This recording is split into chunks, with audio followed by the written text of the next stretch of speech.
Welcome to this lecture on electrical circuits and devices. Today, we are diving into the fascinating world of logic gates, the fundamental building blocks of all digital electronics. Before we look at circuits, let us think about everyday logic. We make logical decisions all the time. For example, if it is not raining, I will go out. Or consider a voting panel. If any 2 out of 3 people vote yes, the decision passes. Digital logic circuits do the exact same thing, just with electrical signals instead of human thoughts. To analyze these digital decisions mathematically, we use Boolean algebra. In this system, everything is binary. A 1 represents a true or on state, and a 0 represents a false or off state. We use 3 basic operations here: not, which simply inverts a value, and, which requires all inputs to be true, and or, which requires at least one input to be true. Let us visualize this with simple electrical circuits. Imagine a light bulb connected to a battery through switches. If the switches are in series, one after the other, all of them must be closed for the light to turn on. This is an AND logic circuit. But if the switches are in parallel, closing just one of them completes the circuit. This represents an OR logic circuit. In digital electronics, we package these logical behaviors into components called logic gates. A logic gate takes one or more binary inputs and produces a single binary output based on a specific rule. To map out every possible scenario for a gate, we use a tool called a truth table, which lists all combinations of inputs and shows what the resulting output will be. Physically, these logic gates are often built using CMOS technology, which stands for complementary metal oxide semiconductor. It uses 2 types of transistors. PMOS transistors act as a pull-up network, connecting the output to a positive voltage when the input is low.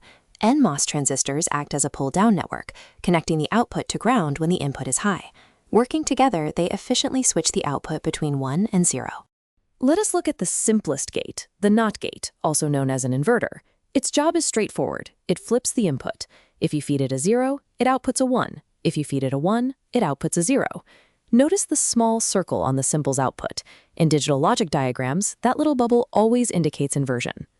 Next is the AND gate, which performs a logical product. For an AND gate to output a 1, every single input must be 1. If even one input is 0, the output drops to 0.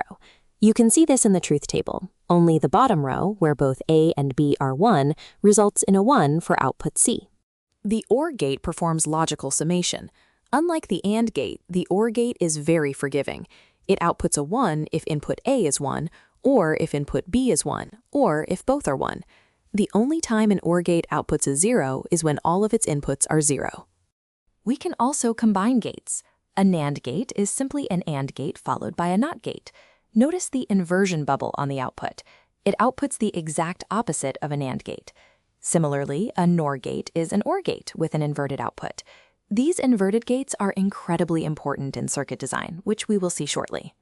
The XOR, or exclusive OR gate, is a bit unique. It outputs a 1 if one and exactly one of its inputs is 1. If both inputs are the same, whether both 0 or both 1, the output is 0.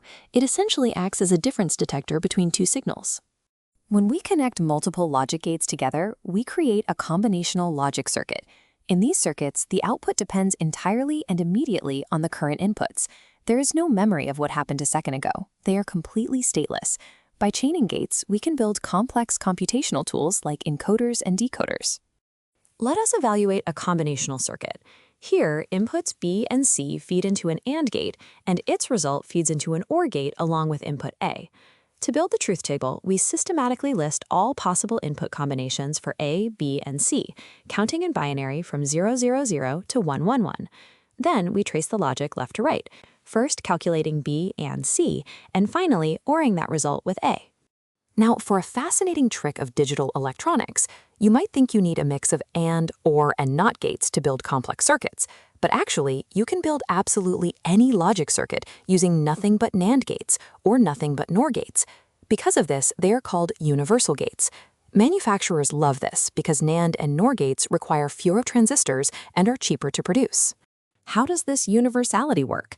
Let us start by making a NOT gate out of a NAND gate. If we simply connect the 2 inputs of a NAND gate together, they are forced to share the same value, either both 0 or both 1. If we feed them a 0, the NAND gate outputs a 1. If we feed them a 1, it outputs a 0. Just like that, we have created a perfect NOT gate. Building on that, if we want a standard AND gate, we just take a NAND gate and invert its output using our newly created NAND-based NOT gate. Two negatives make a positive, giving us pure AND logic. The exact same principle applies to creating an OR gate using NOR gates. By cleverly arranging these universal gates, we can replace any component in a circuit. To wrap up, we have seen how basic logic gates like AND, OR, and NOT form the foundation of digital electronics. We learned how to map their behavior using truth tables, chain them into combinational circuits, and even use universal gates to simplify manufacturing.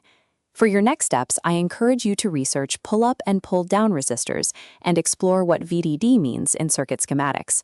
Thank you for watching.